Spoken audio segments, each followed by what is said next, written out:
Hello everybody, welcome. Just in case you're wondering who I am, I'm Scott and I work here at Seedrs. I've been talking and working with Amanda to get this up and running, so this event is a big culmination of a few months of work, which is great, but now hopefully we're all ready to make this a massive success.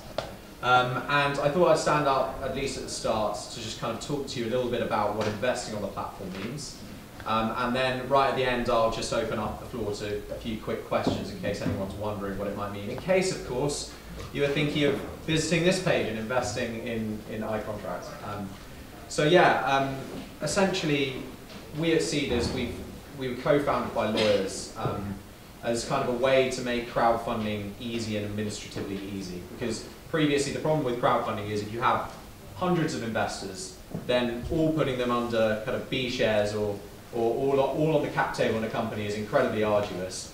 And we, as a platform, have been very passionate in solving that problem. So the way we deal with it is we represent investors through a nominee structure legally. So to the company, this means that Seedrs Limited is the one name on their cap table and it represents all the investors.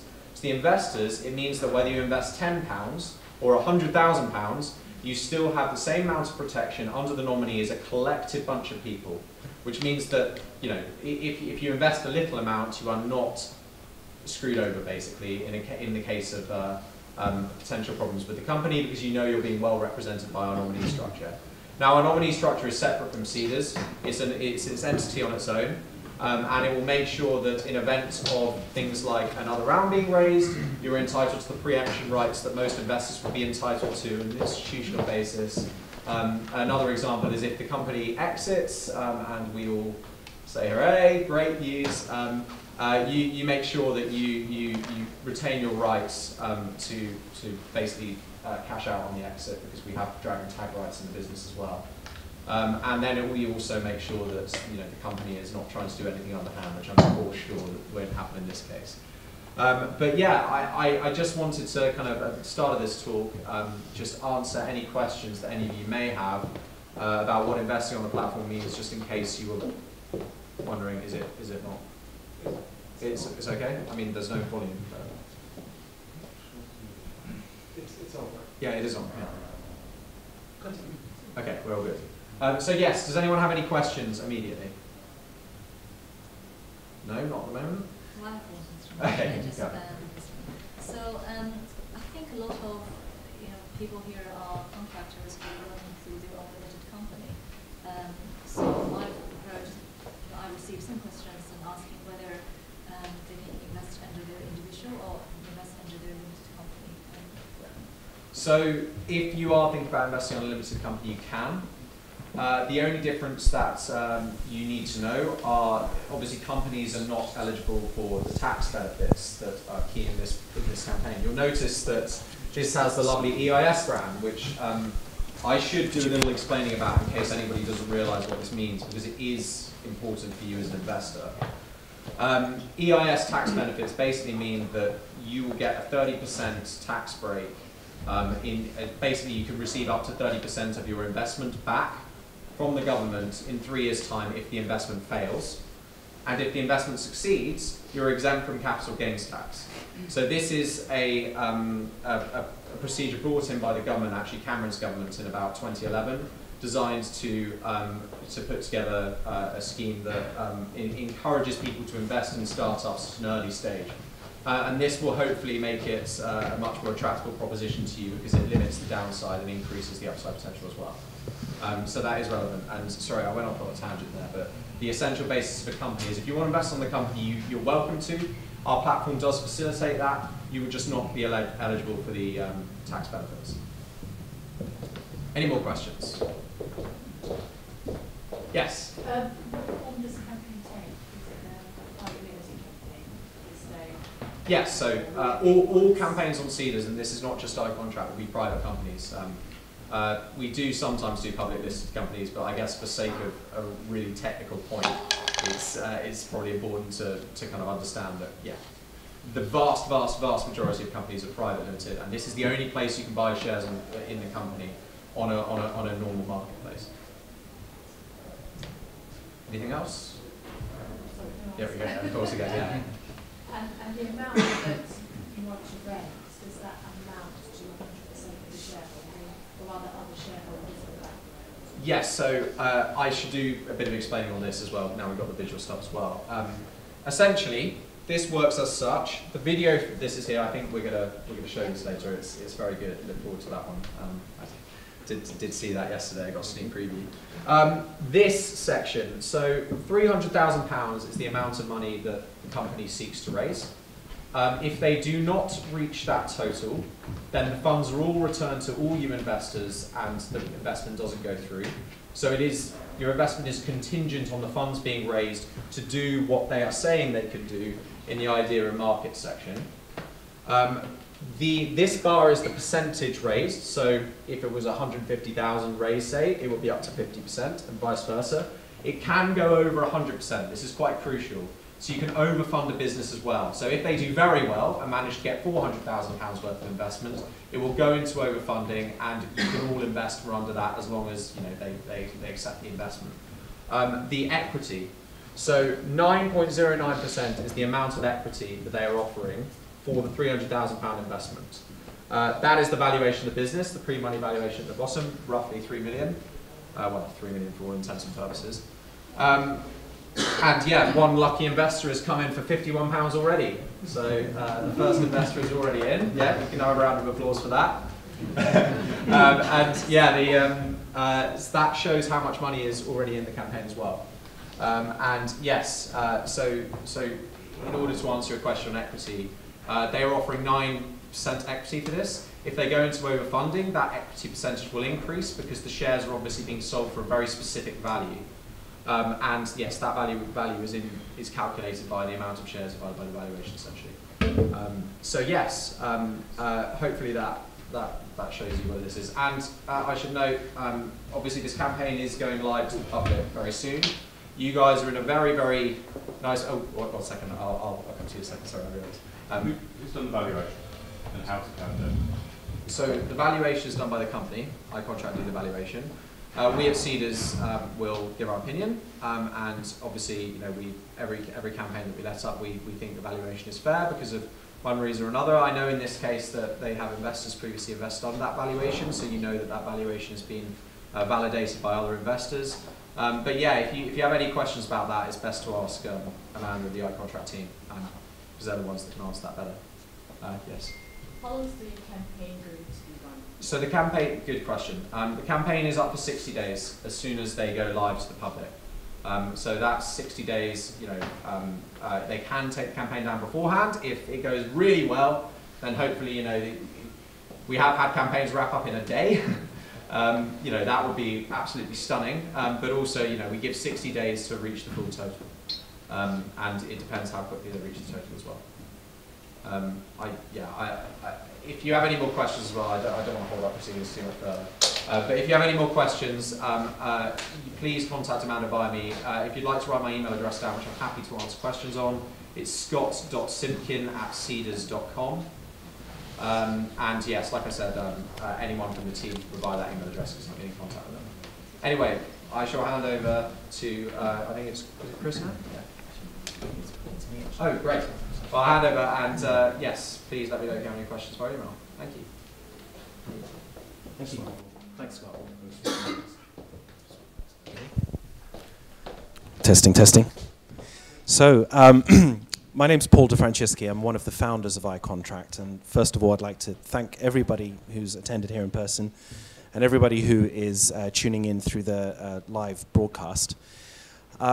The aim of today's session is to give you a short and informative overview of our journey to date and our vision for the future, which we hope that your investment will help us fulfill.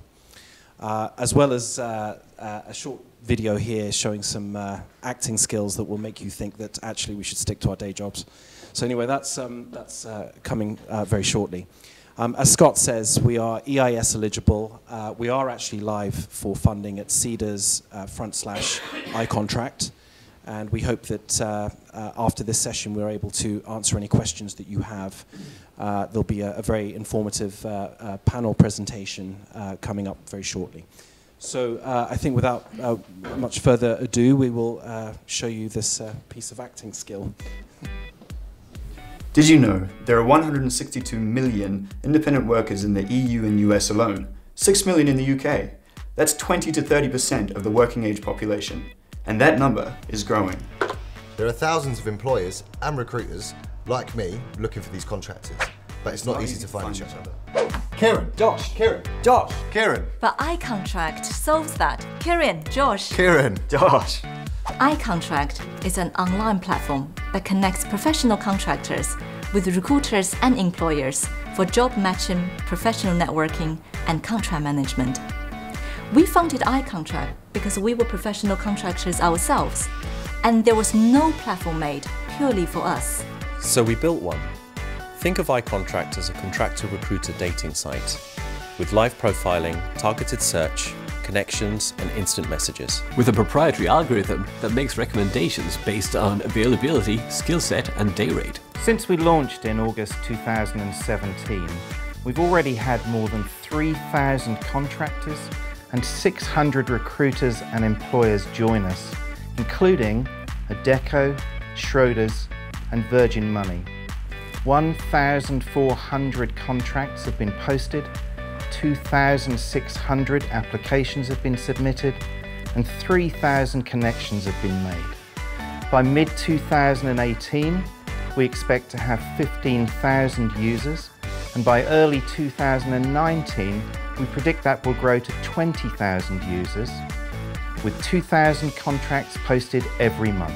We're building an open, scalable, and engaging platform targeting professional contractors. But we want it to be so much more than just a job site. We want to continue to refine our search algorithm using AI and machine learning technologies so our users can save time and money. And to create our own social universe so contractors and recruiters can interact with each other and post things like pictures of dogs. And by making the lives of contractors easier, we're promoting a better work-life balance. Kieran, how many countries did you visit last year? 13. We want you to be able to build your credibility with the profile rating system. At the moment, it's free to join iContract, but from summer this year, we will start to generate revenue through recruiter subscriptions, non-subscriber job posts, and the premium recruitment service. And in the future, we'll be looking to introduce sponsored content, payment and invoicing solutions, as well as a credit system to be able to apply for more jobs and boost profiles. To date, we've raised £600,000, but now we're giving you the opportunity to be a part of our journey as we continue to grow. And this money will enable us to develop a mobile app, a rating system, and a social universe, and to further enhance our algorithm. It means we can build our brand and grow our team. We currently focus on the tech, finance, and legal sectors, but as our user base expands, we'll add more industries, so our potential for growth just gets bigger and bigger. There's a real need for iContract, and we've already proven that it works. Our team is committed to deliver our vision, and we've invested our own money into it. I've invested. As have I. And me. Me too. So now is the perfect time to get involved and to support us as we change the way professionals work forever, together. Anyone fancy a trip to Finland?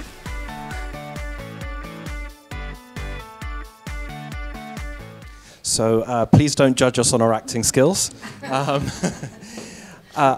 I'm going to do now is hand us over to the panel here from iContract. We have Amanda, who is going to run through our strategy and business planning in the near term. We have Brendan Gowing, who's our Chief Technical Officer, and will run through the technology stack behind iContract. And we have our most prominent investor in the platform who would like to say a few words about his support and why he is involved. So Amanda, over to you. Thank you, Paul. Hi, everyone. So a lot of you probably know me through some messages and the online platform. I am the CEO and founder of iContract. I was contracting in banking sector for over 5 years, like many of you here, I'm sure. How many of you here are actually contractors? Raise your hand. A lot of us. So I have over 7 years experience in investment banking previously, in corporate finance, risk management, and derivatives. And since 2012, I've been contracting with companies such as Lloyds and National Australia Bank. So in the past, I've always found it difficult to pinpoint the right opportunity, connect with the right people, and also to manage things like accountancy, tax, and insurance. And at the same time, I had recruiters calling me all the time saying, Amanda, do you know someone who's got this skill set who is available next week? And that was my light bulb moment. So I just thought, why there's no one-stop shop to connect professional contractors with recruiters and employers and allow them to set up live profiling, build up credibility, and also connect with other contractors and recruiters. And there is none. So we've created that platform. It's called iContract. We tried all of the existing solutions out there, and they don't work for us professional contractors. And why is that? So freelancing, there are online platforms such as Talmix and Juno connects consultants directly with companies. We find that they develop their business through a company-to-company model, and that is too slow in terms of scalability and not suitable for certain industries, especially banking, financial service, and law. So company-to-company model.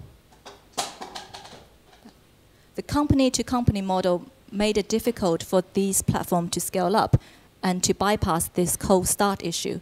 And banks and corporates need a lot of traction in order to consider using the platform. Secondly, the leakage issues. These platforms are only made purely for job-seeking purpose, and the lack of regular engagement means that there's lack of up-to-date profile information and also limited interactions. The liquidity and scalability issues. We find that most of these platforms actually using the online profile to essentially run an offline recruitment desk, supplying candidates to companies. And the more manual process involved, and the more difficult it is to scale up. Not to mention the limited, if non-existent rating system, and also the slow onboarding system. We've tried LinkedIn, but you don't really want your boss or colleague to know that you're looking for a job, and especially what rate you're looking for. And job apps such as Job and Talent and Job Today are too simplistic, and they're not suitable for showcase professional contractors' profile. The freelancing platforms such as Upwork and People Per Hour is only suitable for discrete tasks. So now it leaves a huge market gap for an online platform that suits professional contractors' need, and that's where iContract comes in place. So iContract is an open, interactive, and scalable platform targeting professional contractors. We cover both agency recruiters and employers to reach the full market coverage from day one, essentially solve the cold start issue. We use a social universe and professional networking style to engage users on a regular basis, so you can see contents and job and solve the leakage issue. We form an exchange for contractors, recruiters, and employers with minimal manual process and maximum automation. We use a SaaS business model, which is software as a service subscription model. And these all made the platform more flexible and easy to scale up.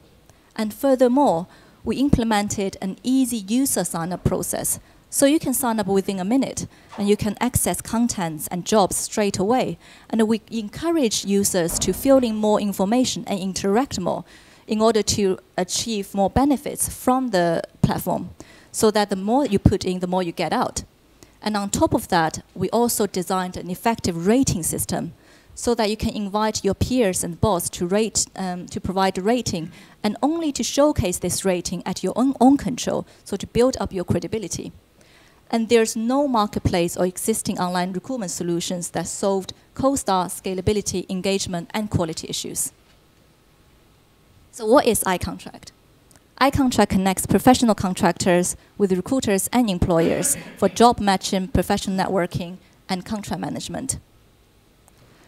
We match people with people, essentially like a recruiter-contractor dating site, with live profiling, effective search, a recommendation algorithm, professional networking, instant message, as well as a rating system and a mobile app. We want to form a community of contractors through online social universe and offline events. And on top of that, we want to change the way professionals work forever so that we promote a better work-life balance for professionals. So in April 2016, we've raised overall £600,000. We launched the platform in August 2017, and we've already achieved more than 3,500 contractors, 600 recruiters, and 1,500 jobs posted, and 3,000 connections and applications made on the platform within just a few months. We've partnered with around 20 service providers, including Nutmeg, CMME, and Kudos. We expect our growth rate to accelerate from second quarter this year following the introduction of new features, including our mobile app, which is extremely exciting for us. And we're very proud to have some very reputable company to get on board at such an early stage, including Virgin Money, Seedrs, and recruitment companies such as Randstad and Hudson and Adecco. So currently, iContract is completely free of charge in order to enable fast scaling. But from summer this year, we're going to start to charge recruiters a monthly subscription fee, a job post fee for non-subscribers. We will run a direct employer premium service for some of the employers upon request, as well as service referral fee. And in the future, we will charge contractor invitation credit, the premium contractor subscription, content sponsorship, and also market insights using the data we've collected.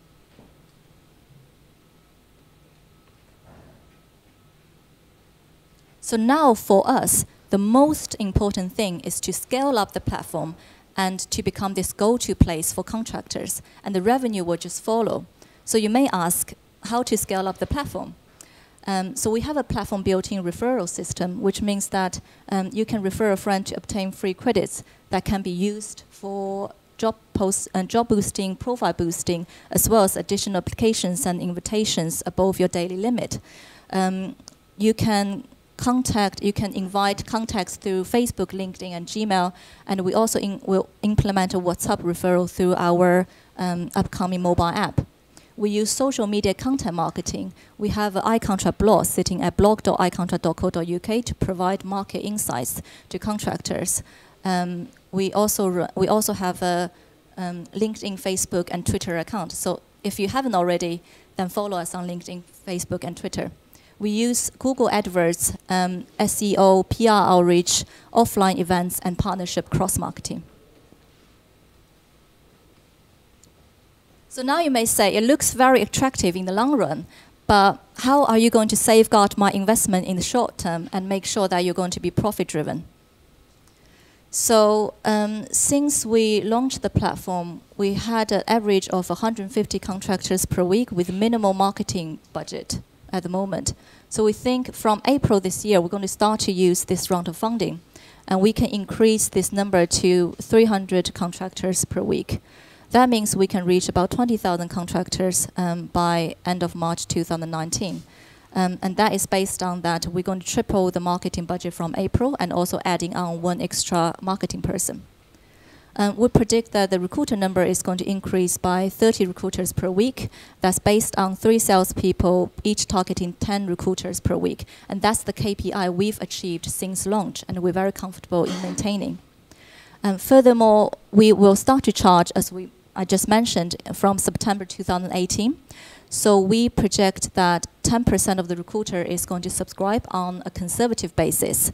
And we assume that there are going to be 4 jobs posted per subscribed recruiter, and per non-subscribed recruiters will post two jobs per year. So that overall, we're looking at 2,000 recruiters by early 2019, of which 200 subscribes.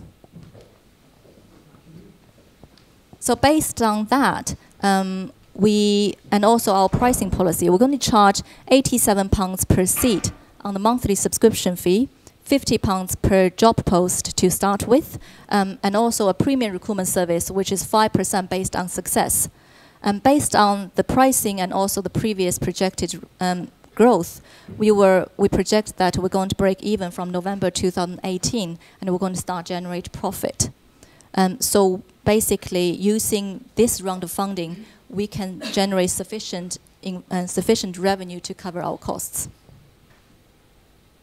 So now you may say, I know that you guys can run a stable business, but that's not what I'm excited about. I want to be part of an exciting journey that is going to scale globally and become this unicorn. So this is our 5 years projection. We expect that we're going to reach 18 million gross revenue by year 5 through the 7 different revenue streams I've just mentioned previously.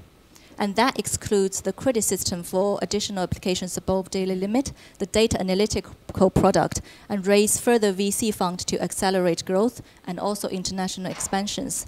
The detailed financial focused and assumptions made are available upon request.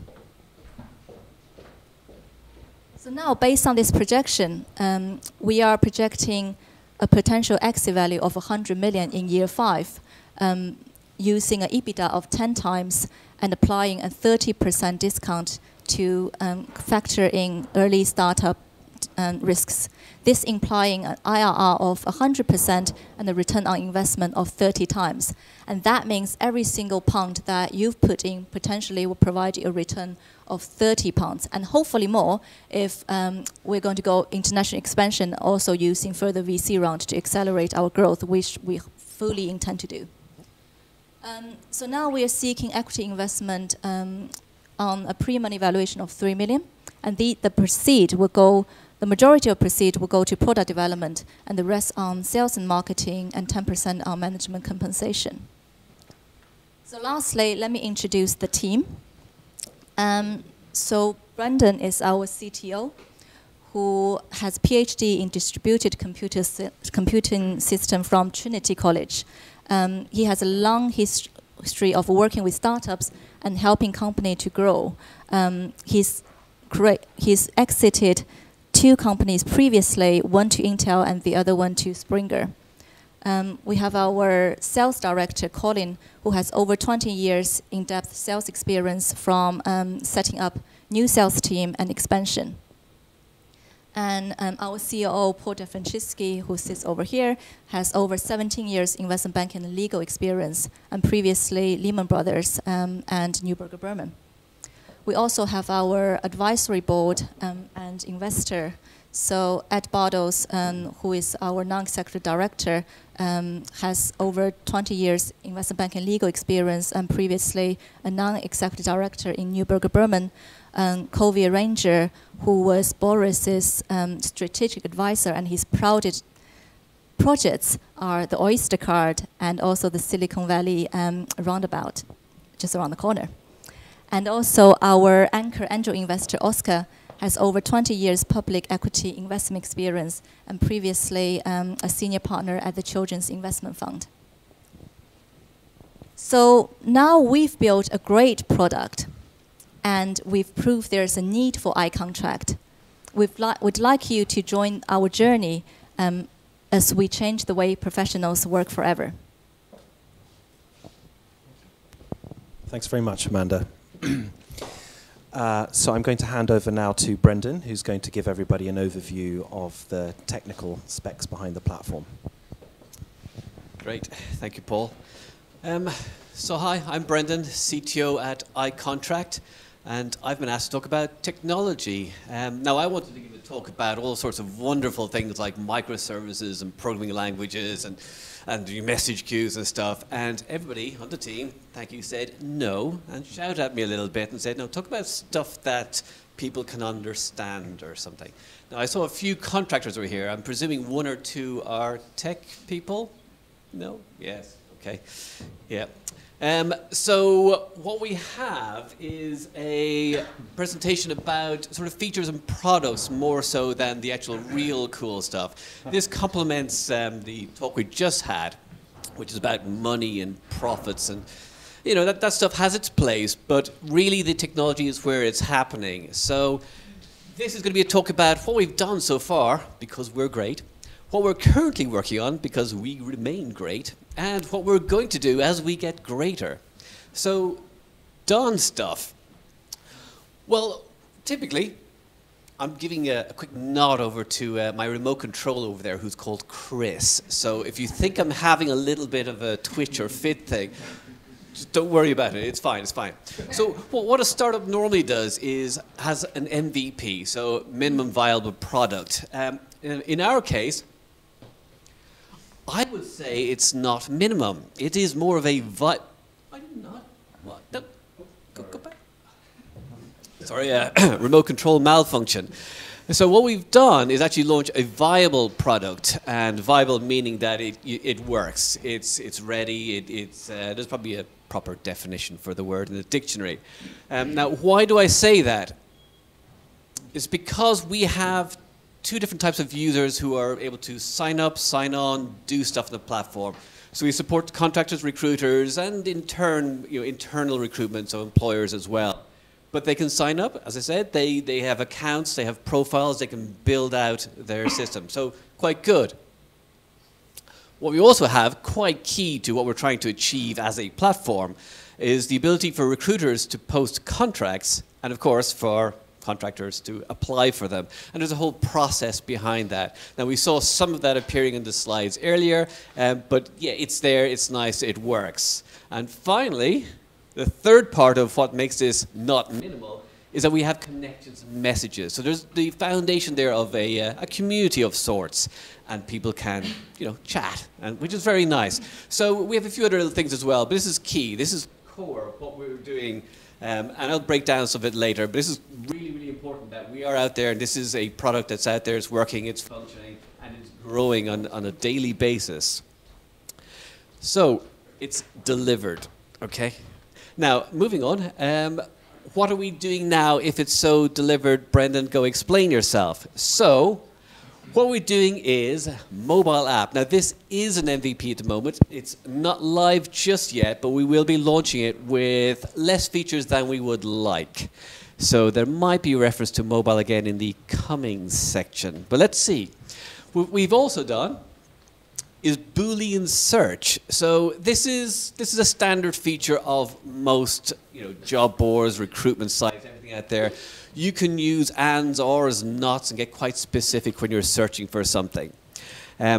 This is important, but for us, it's just a stepping stone to what is more important, which is matching and recommendations. Now, I don't know about everybody here. Maybe you've not had to apply for a job using a website of late, but if you go onto the standard job boards out there, they're okay. I was going to say something else, but I, for example, have used in the past things like PHP 20 years ago. I still get emails from recruiters, bless them, who want to give me a PHP job in Northern England for 18k a year. Now, I haven't used this in 20 years. I don't live in Northern England, and 18k, maybe it's super cheap up there. But I'm suspecting that it's maybe for a more junior role than I would typically go for.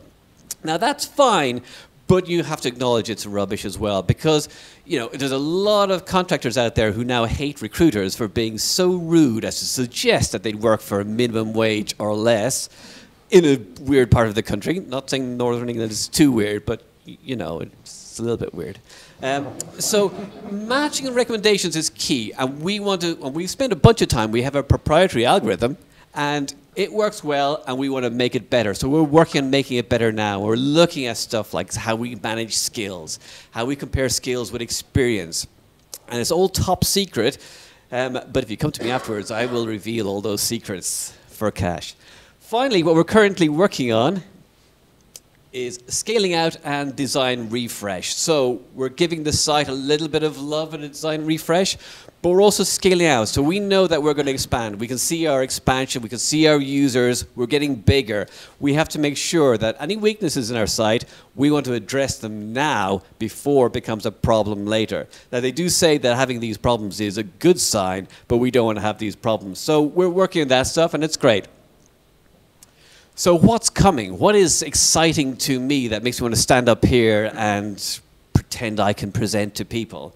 So first off, we have a mobile app coming. So what we want to do after we get the MVP version out of the mobile app is to extend those features so it reflects more of what the website has. We also want to look at real-time applications. So what that means is not applications as in apps, but it means the application process is happening real time. So there's a little bit of a sneak preview there of, well, it's kind of hard to see, but it's going to be like a chat combination of application process. It's great. It's going to be really funky. It's going to work really well, and people are going to love it under threat.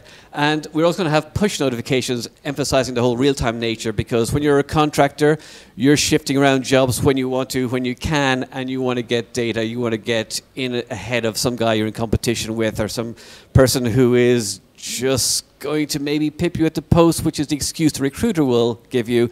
But we want to make sure that you've got a fighting chance to get that role. So what also is coming?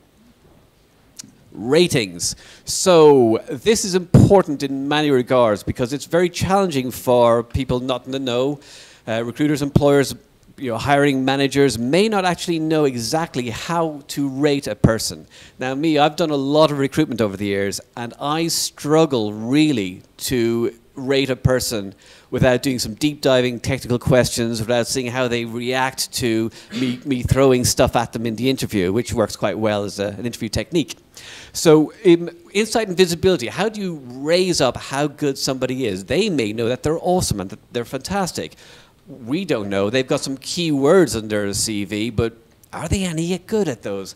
Have they sat beside somebody in office who was really good at doing React Native programming, and they're a little bit so-so? So rating is super important, and we want to capture that knowledge and that information and be able to raise it.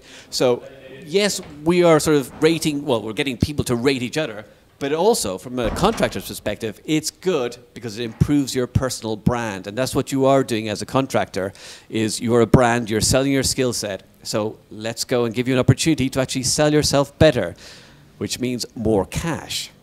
Okay. Next up, we have payments. Payments, we've heard a fair bit about it. It's a little bit mundane in the sense of it's not super cool technology. It's again rather important that we actually generate revenue, apparently. But yeah, we're going to be able to support payments. We're not currently taking payments now, so Q3 we're scheduled to actually start generating revenue. Just because we'll have, hopefully, increased our user base so much that they will just want to throw money at us, and we will let them. So next up, we start getting into the exciting stuff. So this is probably not going to be this year. We will start collecting data for sure this year because it helps us with ratings, it helps us with matching, all sorts of wonderful things. But what we're going to do with our matching going forward is a little bit of machine learning.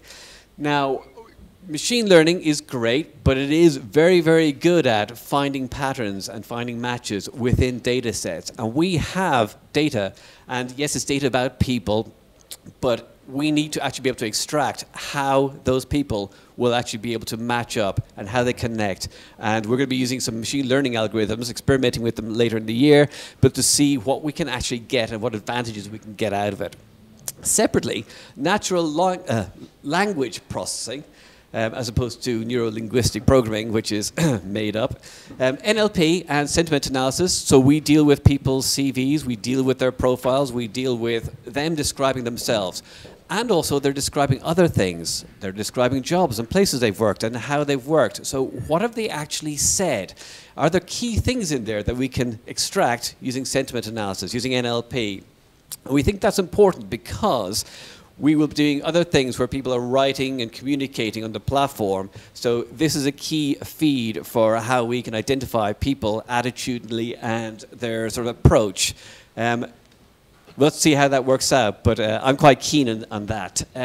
Also skills and experience. I mentioned previously that we're looking at how we match up skills and experience, how we break out the fact that I haven't done PHP in 20 years and I probably don't have great skills in it anymore, but we need to understand better how I would be rated now instead of being rated from 20-year junior Brendan, who was not nearly as wonderful. So we mentioned the social universe side. So this is also really, really important for us because we're not just a job board. We're not just a site who's getting people to come, search, and disappear. We're building a community for our people. Our users actually have to, as a contractor especially, you have to survive out there as your own company. Not necessarily, but you are maybe faced with extra challenges that you don't get as being an employee. So we're seeing that even if you are an employee, you're probably not the same type of employee that your father was or that you were 20 years ago because the nature of work is fundamentally changing. So let's go and give you all a place to go and give me a place to go. And we can communicate, we can connect, we can do real-time updates and see opportunities. I do mention real-time updates a lot because I like real-time stuff. It's great. So finally, we've got blockchains. Now, there's a very, very early move in the whole recruitment field about how blockchains could be used for recruitment. Sure, there's a Bitcoin-y thing, and blockchains are super popular at the moment and stuff. But there's very, very interesting theory that's not being taken up yet around how blockchains actually capture, authenticate, verify people, individuals, and experiences. So what we want to do is actually get out there and be proactive in building up the distributed shared ledger of people. So already universities are looking into it, already employers are being asked to engage with how would you actually manage people? How do you manage their experience? How do you manage what they've done?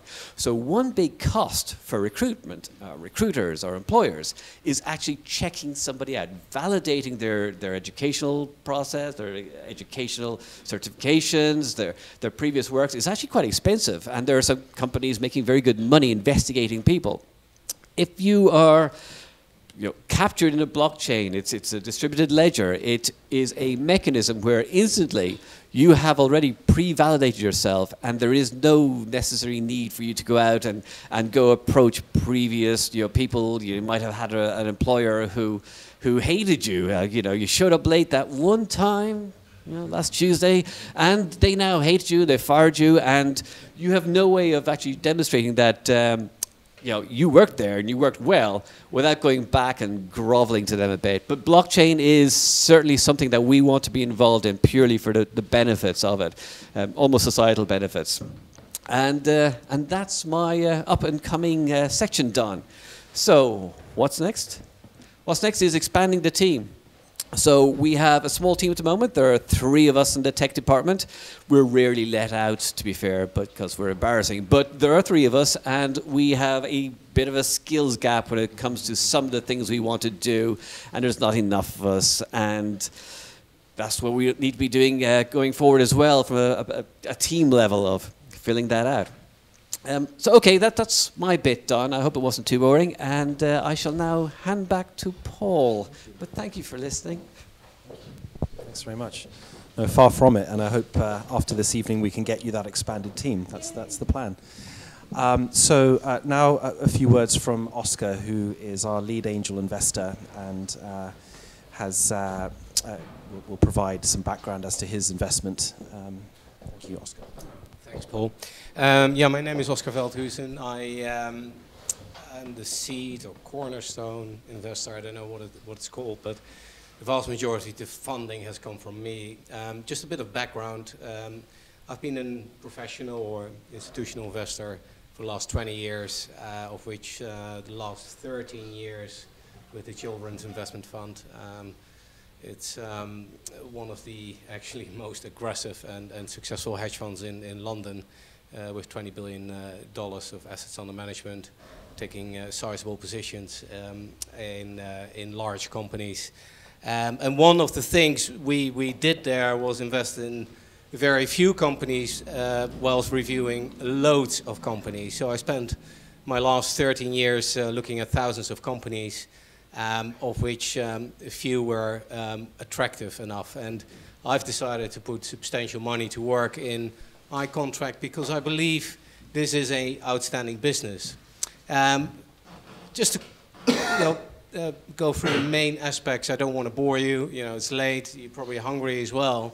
But I think there's a couple of relevant points. If I look at the market, the contractors market, it's huge, it's fast, and the numbers vary from 3 to 6 million.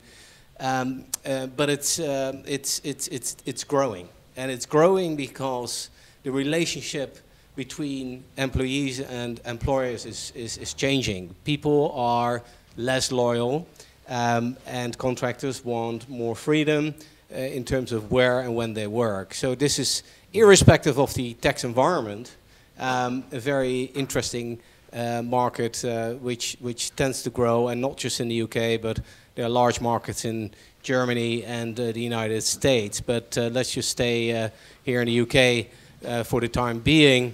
And what I also want to add to this is that the assumptions made by the management team, which Amanda just talked about, are very conservative. For example, she talked about an average growth of 150 contractors so far per week on average.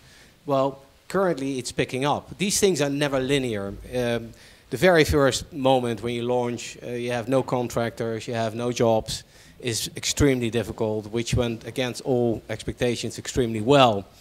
Now we seem to sort of like hitting a point in the growth curve where the number of contractors, the number of jobs, the number of people engaging, and the placements, successful placements, is rapidly accelerating. So I think the forecast used by the company are too conservative, but time will tell.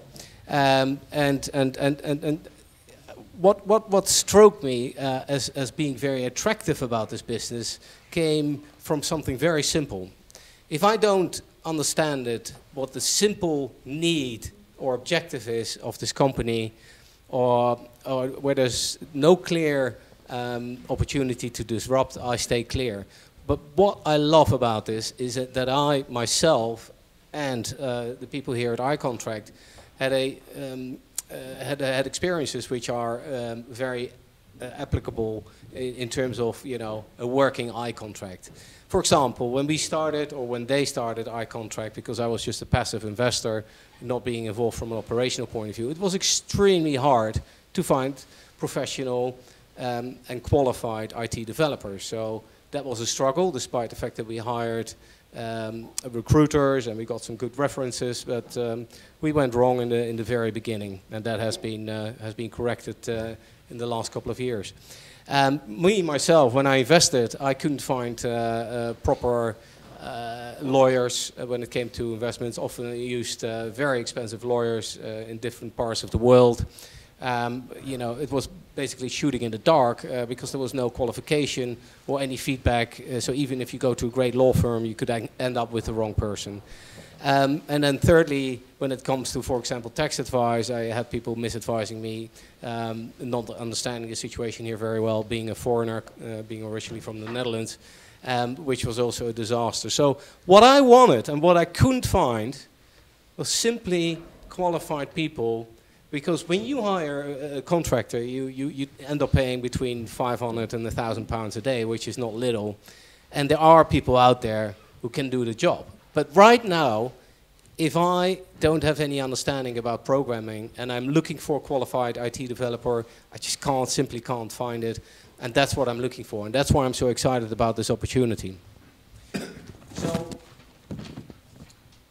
what we're looking for, or what they're looking for at iContract, which I massively ascribe to, is a deep pool of qualified contractors, and we see that growing quite nicely, with a very strong search functionality, so make it easy to find contractors, but also for contractors to find jobs easily. And then also having that rating system, which I just referred to, in order to be able to assess whether this person is actually qualified based on feedback from people they work with or work for, and that's something I'm super excited about. My conviction about this company has actually increased along the way. I've been engaged for the last 2 years or so on the side.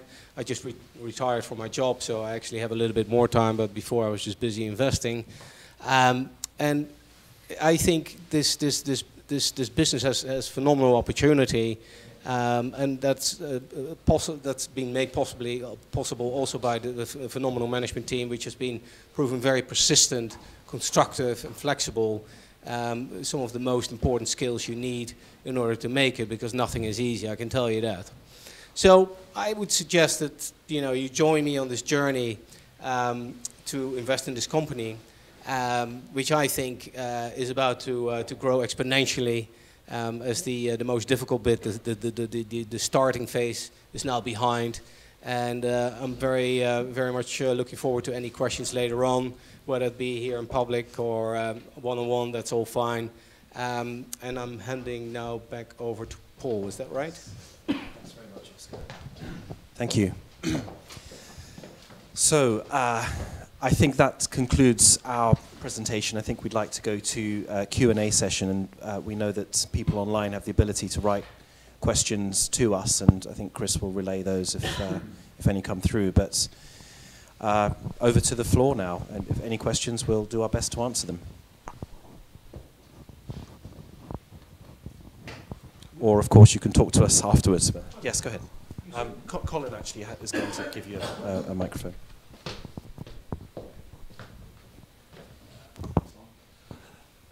I recognise the value of simplicity, but I'm always cautious about straight lines and nice round numbers. so forgive me. What I didn't hear about market share. I mean, you said that, Oscar, you said that their predictions were conservative, but I doubt that their competitors are going to be passive in the meantime. You also missed out your financial careers, which in my experience has actually been a great source for recruiters, which I think you're probably more successful than the other ones you've mentioned in my particular market. So I'd be interested to know what you're talking about market share terms, just to give us some sense of credibility. Yeah, I think that's a great question. I mean, we went through the numbers again on Friday. I won't give you the specifics because Amanda has all the specifics, but it is surprisingly little what we need in order to make this company very successful. I think we got to less than 1% market share. Is that right, Amanda? Yeah, I actually have the number here. Okay, there you go. So based on our projection, essentially we're predicting the contracted number to be 20,000 in year 1, 50,000 in year 2, and going up to 500,000 in year 4 and 800 in year 5. And as Oscar actually mentioned, this is on a conservative basis because we want to show that we can we can have a high return on investment even under the conservative basis. Based on that, we looked into the stats from Office of National Statistics, ONS. In the first year, we're going to go into financial service, legal, tech, healthcare, marketing, which has 1 million contractors. And we think that this market, the population estimate is actually lower than the actual number because of there's also a McKinsey report which has been published last year, which predicted that which estimated the total contractor number in the UK is 6 million compared to the 3.4 million actually being reported by ONS. So based on this and the industry by industry growth, so we start in financial service, legal and tech because we want to only focus on the industry that we understand the best and to prove the business model and so on and make sure that our platform is refined and where we want it to be. And then we will expand into different sectors. So our market become bigger and bigger. We will achieve 1.6% of market share in year 1, 3% in year 2, and up to about 20% in year 4 and 5. So that's still a very conservative estimate for us. I appreciate that. Do you know how that compares with any of the other platforms, the more established platforms? Yeah, compared to, for example, we did another compare with Reed. Reed is another, obviously, the job board, and we only use the posted job number on the contracting sector in the industries that we capture to make sure that we compare apple with apple. So our job post number that we predicted using our assumption is only 5% of what's been posted on Reed in year 1, 10% in year 2, and up to about 20-30% in year 3 and 4. So essentially, that's the reason I think Oscar was going to say that our projection throughout, because we we all had the investment banking, corporate finance background. We want to make sure that the number is conservative. We don't, we don't like to have. We can all have very pretty boosting numbers, but the key is that actually project on a realistic and conservative number and show that we can still make a good return on investment. And I'd like to add one thing to that, and that's there's a danger. It's going around and talking to people. There's a gross misunderstanding, I would say, about the nature of this business. This is not a job platform, yeah. This is not just anything which is out there, and it all comes down to the details which the guys went through this evening. There's nothing on the market yet where there's the interaction we're seeing already in terms of people being engaged and therefore have up-to-date profiles with the rating system and a proper search functionality. This is not just a job board. It's definitely much more than that, and I think that's the danger of putting us in that bucket. I think these guys can do a lot more than that. Is that fair to say?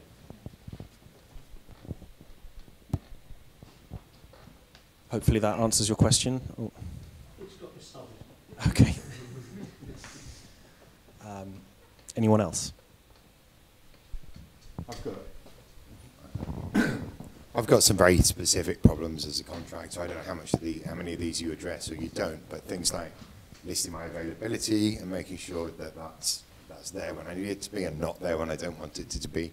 I don't know if you provide the contracts between people, if you're going just directly from, if as a contractor I'd be going directly to the company or to a recruiter. And if so, do you get involved in things like IR35 compliancy? A problem I have with current recruiters is that they don't understand, a lot of contractors and a lot of recruiters don't understand the terms of IR35. And that's something I need to have addressed. Is this system going to try and address some of those issues as well? Yes, so those are all very valid questions, and the reason we started iContract was, one of the key reasons was our own frustrations that there wasn't a platform in the market that could address those types of very specific contractor needs. Things like IR35, at the moment we've been running information updates and blogs and various articles that we think would be helpful for, and are accessible to our contractor members. The availability calendar that you mentioned, that's obviously a very central part of every contractor's working life, because you want to be able to plan the next role. I was talking to actually somebody else here in the audience just prior to our talk on this topic. So that features very prominently on your dashboard once you become a member, and it is up to you to go in and keep that live and up to date at any point in time. It then becomes visible to recruiters if you have kept it up to date and you wish to display it. A very important planning tool. In terms of contracts and getting involved in actually papering those, for example, those are the types of bells and whistles we would introduce as additional services to contractors. Obviously that involves additional skills needs at our end, and therefore it would be a kind of add-on to the basic kind of listing of your profile, which we intend to keep free forever. Okay, thank you. I just want to add on the availability calendar. I know that Paul has mentioned that we have the availability calendar on the platform right now. So as Brendan mentioned, this is only our MVP or VP Plus, but we do have features on that coming up very soon. So we have a status update. So essentially, you can say that whether you're looking, or you're looking at contactable, or you're not looking but you're contactable, or you're not looking, you don't want to be contacted. So we can categorize users and essentially, send the information to the users who are looking, who wants to receive information, but switch it off for the people who actually say, I'm actually in a contract right now, I don't want to be notified. On the calendar side as well, we will add on things like, you're going on a holiday, or you just don't really want to take a work for this amount of time, so you can actually add it to your calendar as well. And also at the same time, being able to alert you and alert the recruiter when you become available. I'll just add to that as a final question. So if I were to invest, what's to stop somebody like LinkedIn jumping in on top and providing this same kind of service? Have you got protection? I saw some stuff about scalability and they're too transparent and whatnot, but I'm curious about that as an investor. What stops somebody, one of the big guys coming in and doing this instead, you know, or kind of taking over your market? I think for LinkedIn, as previously mentioned, they run on a completely different structure, and it's almost too late in the curve to change the structure. Essentially, LinkedIn runs a parallel network, so you're all connected with your peers, your boss, and so on. So it makes it very difficult from a system point of view to implement things like, you know, who can view certain type of profile, because of there are sensitive information on the platform that you don't want other people to know. Things like your rate, the contract length, and your skill set, your availability. You probably don't want your boss to know that you're planning to go away for 2 months or whatsoever.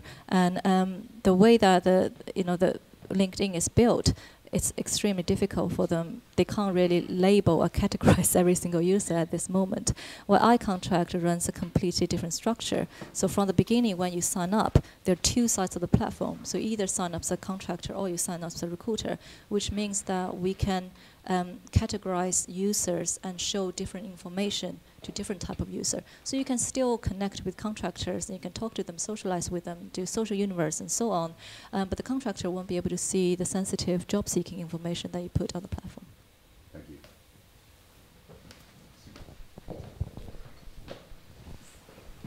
Two questions. I think the first one is still around IR35. I wasn't quite sure in terms of how the platform would effectively address that functionally, because it is a legislation that requires compliance. I guess leading on from that is one thing which I didn't really quite see in the presentation was around what are we doing in relation to emerging legislation that potentially could impact in terms of self-employment going forward, which when you think about IR35, that was never on the table even 5-10 years ago, and suddenly it's like the hot potato in the room that nobody wants to talk about. So I guess on two fronts, one is really around in terms of what is the assumptions that we've used in terms of emerging legislation on that front, and secondly, if we think about scalability, how would we address that on a global basis? Okay, yeah, that was one of the first. Sorry, that was one of the first questions I asked as well, and I thought about it long and deep, and I can give you all sorts of scenarios here, but it's much easier to look at markets where contracting is hugely popular, even more popular than in the UK. If you look at Germany, for example, where there's absolutely no tax benefit to contracting.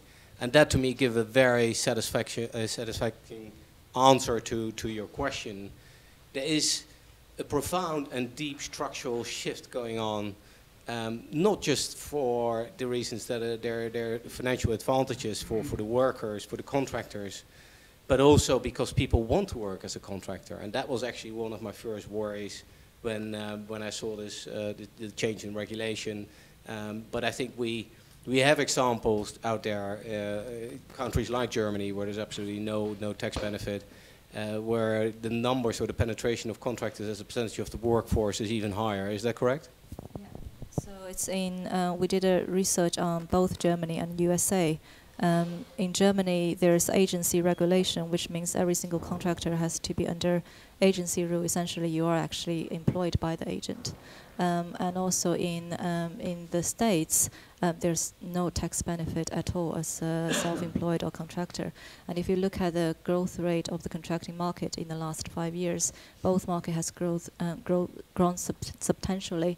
And also there's research suggests that in the USA by 2020, 50% of the total population are going to be independent workers. So that suggests that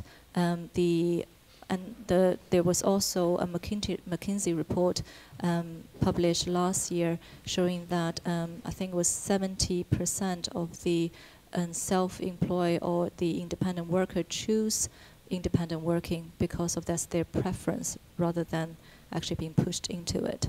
So that shows us it's more of a contracting is more a lifestyle choice, and it's a demand supply by the free market. And it's quite interesting phenomenon because of usually when you see there's a certain trend, and especially when it becomes so significant, it's always you always see some sort of legislation trying to push it back, including things like Deliveroo, Uber, and all sorts. But in the medium and long run, I think the free market would drive the trend, and we will still go with whatever that is, natural, led by the market. Yeah, I'd like to add also that I think a platform like iContract, if you are a regular user of it, you have your profile live, you're actively searching for roles. There's one aspect of IR35 that clearly tries to differentiate between employment. In other words, you are effectively a permanent employee, and that brings all sorts of tax burdens onto the employer.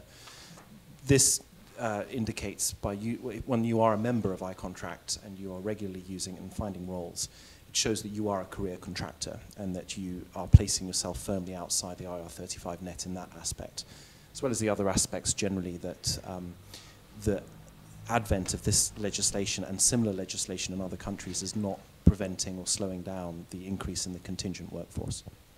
So just to add on to that, in terms of global scalability, where would you focus first? Obviously, UK is the market. It makes sense to obviously get the model right over here. But if you were to expand next year or the year after, where would you focus first and why? Yeah, I think we will go for the English-speaking countries first because of just from infrastructure point of view, it's easier.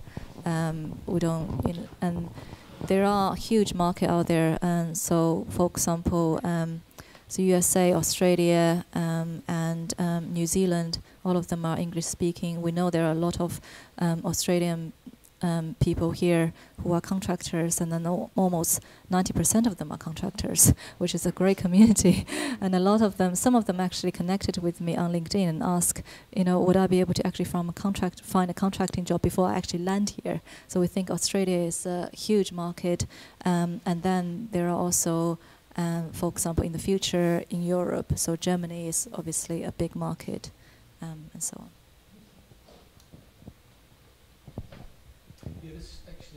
One thing I forgot to mention, which I feel very... Sorry, there's one thing I forgot to mention, which I feel very strongly about, which I mentioned in my presentation but didn't elaborate about. It's disruption. I think in the internet space, and if you don't disrupt, then there's almost no reason to exist. When you look at the way recruiters operate, they charge very high fees, often 15 to 20% on a rolling basis, which is substantial, and make it very attractive for employers looking for qualified people or individuals looking for qualified contractors to actually use this platform, which will charge a lot less, with a lot more visibility and transparency. There's a huge number of recruiters out here in the UK, close to 20,000 if I'm not mistaken. So it's intransparent, very inefficient and very ineffective at a very high fee. So this is one of the aspects I forgot to mention, and I'd like to stress before I hand it back over to Paul. Thank you, Oscar. So, any further questions? We have two users online ask if there was any limit to overfunding. Yeah, so we set our target 300,000, and our upper limit is 500,000, which means that that is the upper limit.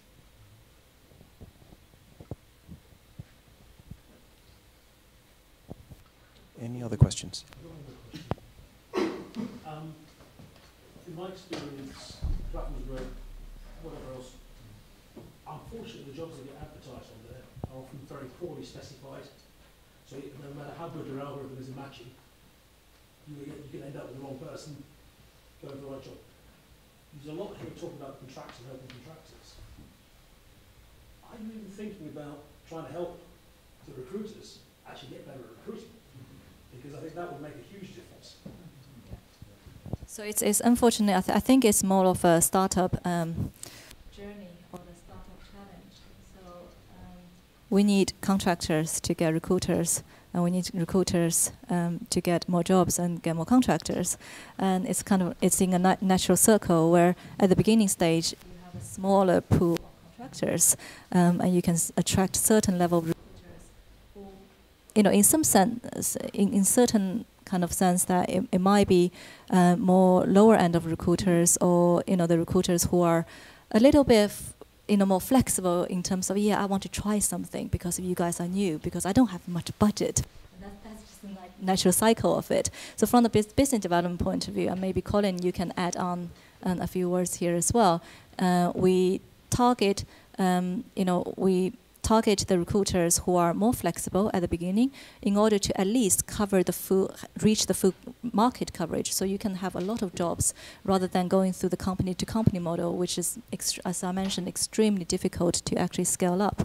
And once I think we are now reaching 4,000 contractors, which is start to get a decent number. We're starting to see more and more quality recruiters getting on board. We start to see employers getting on board. So we had conversation with banks and large corporates very early on, even before we launched the platform.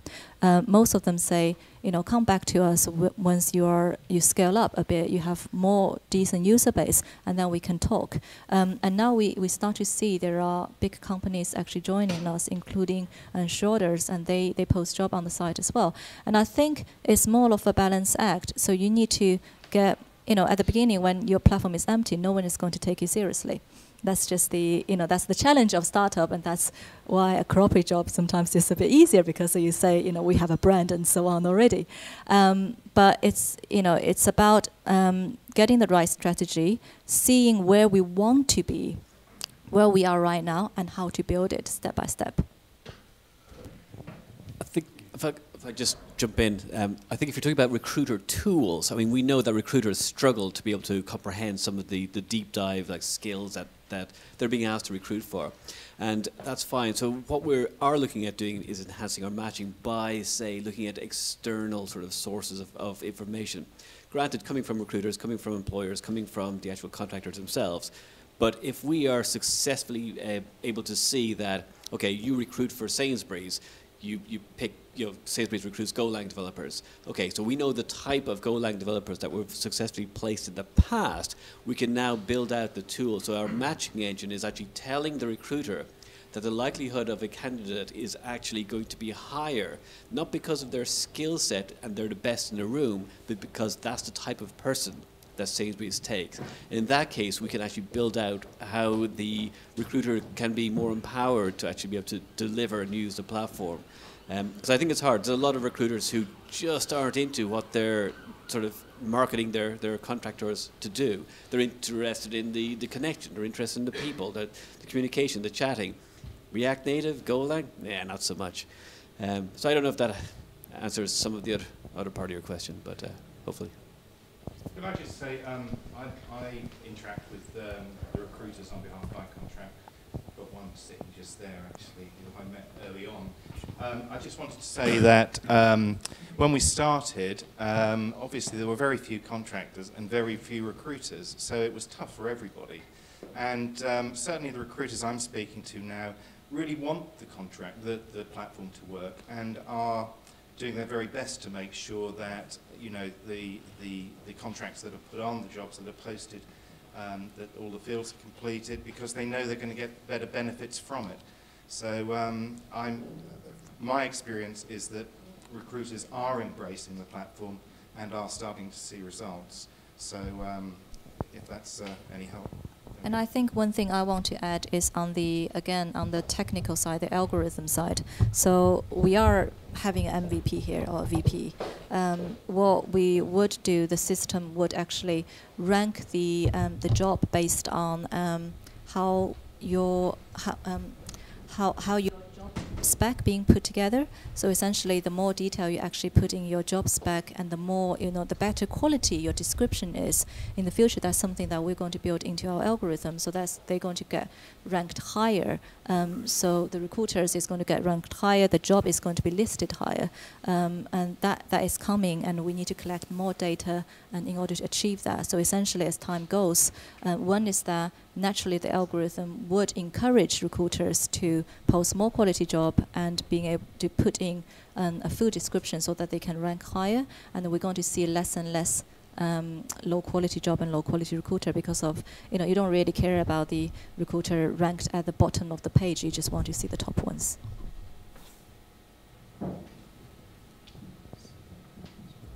Yes, Colin, sorry, at the back there.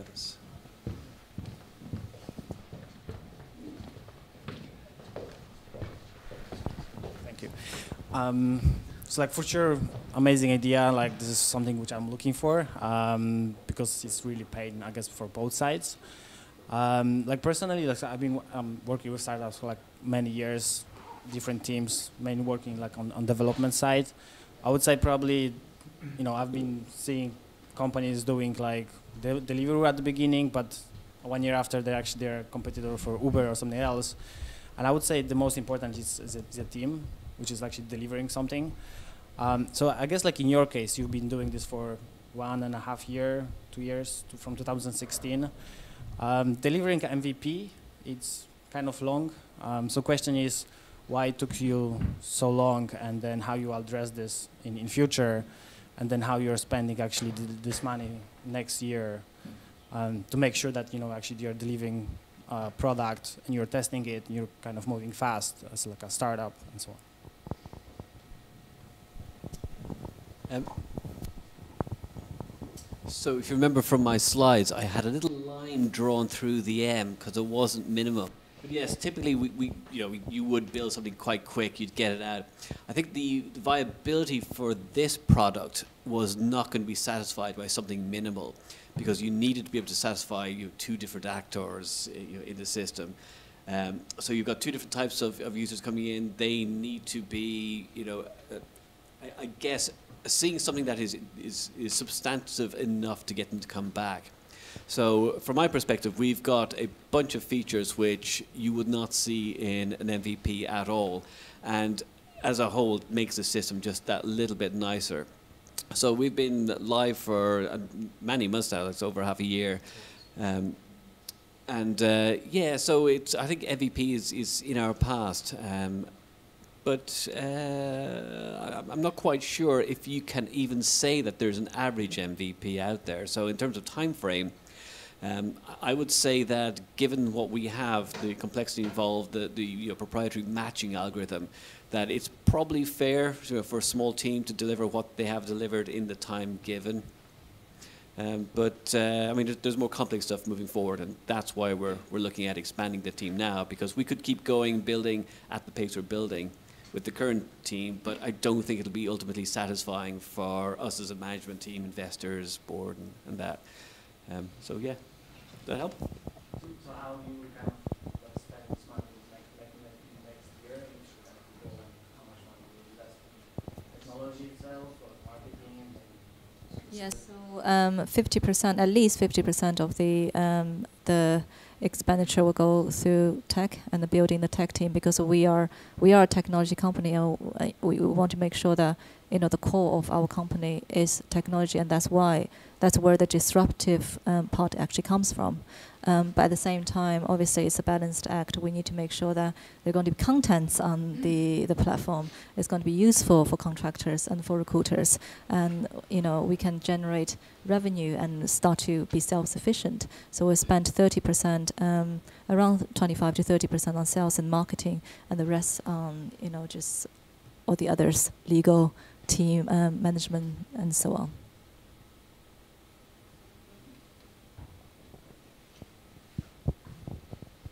I think we're running a little short on time, so perhaps we're going to have a session afterwards where we will be mingling, and if you have any other questions, please do let us know. Chris, were there any questions that came online? No. Okay, I'm sure they will come through. So thank you very much for your attention and your patience. We've gone on longer than we thought we would, which hopefully is a good sign. And we'll be available now to mingle and answer any other questions you have. Yeah, thank you. Oh, sorry. Oh, yes, we have another video for you. I almost forgot. Yes.